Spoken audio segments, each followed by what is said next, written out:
Plants vs Zombies 2 is a game about plants versus zombies. So I thought I would do a little challenge and attempt to beat Plants vs Zombies 2 with only plants I can grow in real life. The rules are simple. We can only use plants that I grow in my back garden. But first, why don't you like and subscribe so we can show EA that there is a demand for Garden Warfare 3. So without further delay, let's take a look at what we have to work with and what I can manage to grow in the UK's inconsistent climate. So out here we got a couple of chilies, a few strawberries, peppers, a sunflower, a couple of sweet peas back there I think, death incarnate, some cucumber, some aubergine, sweet corn, tomato, pepper, chives, carrots. This is meant to be a melon, but well, I think it's probably dead. And we got some more lettuce. You can't tell, but that's garlic. And artichoke.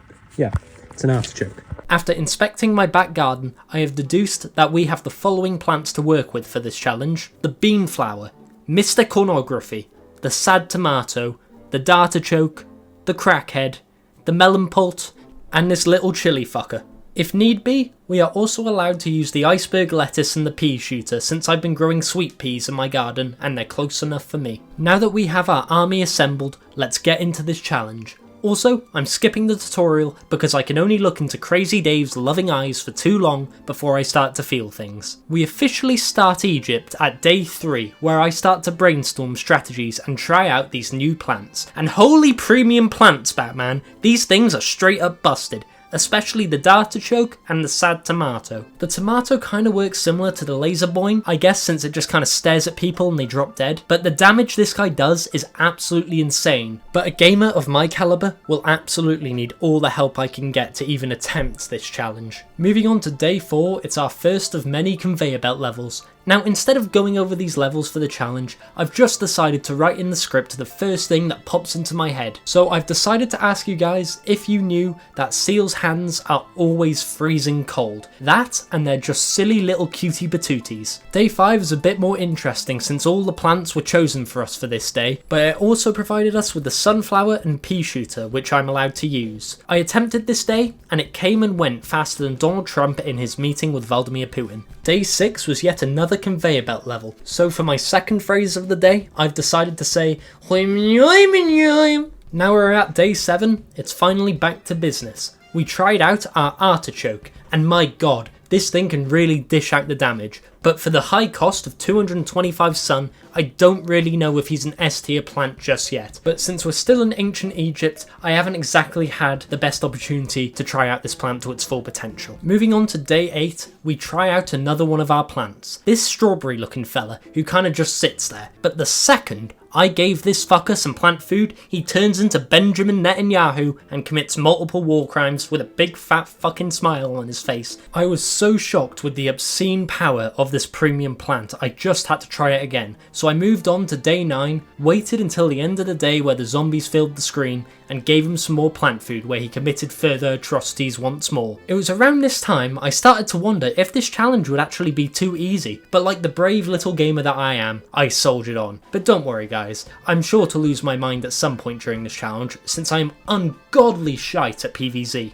It's come to day 10, where I try out my final plant, the chili fucker, and this guy just clears out a whole lane with the push of a button. You know what? I'm going to exploit the fuck out of this. Other than that experiment, there was really nothing notable about day 10. We just end the day with ease, which you can probably expect to hear for the rest of ancient Egypt. Day 11 was yet another day with pre-picked plants that gave me the sunflower and pea shooter, but since we're in Egypt, the challenge is still non-existent. The same goes for day 12 and day 13, but I actually did have a bit of trouble there. Now, for some reason, Dave decided to grow some mould on day 13, which I can't plant on. Now, personally, I believe mould belongs in a sandwich, but each their own, I guess. Fortunately, by the final wave, I had enough sun and plant food to call in the mass-murdering strawberry, who helped me finish the day unscathed. Day 14 was yet another basic day featuring everyone's favourite corn and flour combo. It was the same song and dance as last time: put down the corn, put down the flour, blow everyone else up with the strawberry. The only thing that was even somewhat notable about this day is one of the zombies just decided to turn around and walk away for no reason whatsoever. I don't know what happened. The next day was a protection day, where we had to protect a bunch of sunflowers from getting the clap from reform supporters, but due to the abundance of sun we got from these sunflowers, we got through this day with relative ease. I swear guys, this does get more challenging eventually. Moving on to day 16, I made a very important discovery. I discovered that even though the strawberry has wiped out everything on the screen before, he doesn't actually insta-kill high health zombies like the Buckethead, which is going to make this challenge a little bit more tricky than I first anticipated. Not on this day though, of course. Every zombie died in the span of 30 seconds. On day 17, we had to beat the day with 16 plants or less. Now, this day was probably one of the easiest ones to beat so far. I did one single row of sunflowers, one row of corn, and a single psychotic strawberry in the middle of the map. At least day 18 had something a bit more unique going for it. It was a plan your defences day, so naturally, I saw this as an opportunity to use the artichoke to see how they operate as a unit. Needless to say, holy premium plants, these little shits dish out damage like no tomorrow, but I wanted to give a shout out to this corn guy here. He's just a silly little guy. Day 19 was more of the same, dealing with Dave's mouldy testes and planting a bunch of corn due to the planting limit. Same goes for day 20 as well, with it being another protection day. These days were once again very easy, since the only thing we needed to protect were the sunflowers, who gave me a bunch of sun and let me use my pay to win bullshit even more. Genuinely, the rest of ancient Egypt was pretty much the same. The strawberry and chili carried me through all of it, and occasionally zombies would just up and walk away from me without reason. The only day in this world where I had to look up away from my phone and pay attention was day 22, where I actually had a close call, and to be honest, if I'm having close calls this early on, it makes me fear future worlds, especially Freaky Mixtape Tour. But at least at the end of day 22, I got rewarded with the sound of Dave's freaky air mould violating the ground.